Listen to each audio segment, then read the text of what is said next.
Shunday bir duoda o'rgataymi? Shu duoda o'qisangiz, g'am ham ketadi. Har qancha katta bo'lmasin, Alloh taolo uchun hech narsa emas sizning g'amingiz.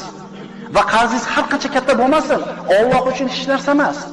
Faqat ixlos bilan ijobat bo'lishiga ishonib turib ochishni kerak bu duoni. Har rostla o'rgating dedi. Payg'ambarimiz nima o'rgatyapti? Tong ottirsangiz yoki kechkirgizsangiz, ya'ni ikki mahal, ertalab va kechki payt.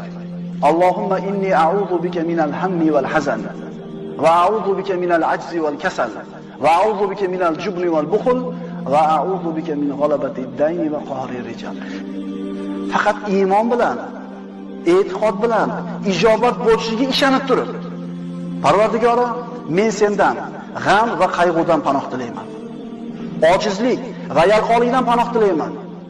Qo'rqoqlik va baxillikdan panoh tilayman. Qarzlarga yengilib qolishlikdan va shunday bir duoda o'rgataymi?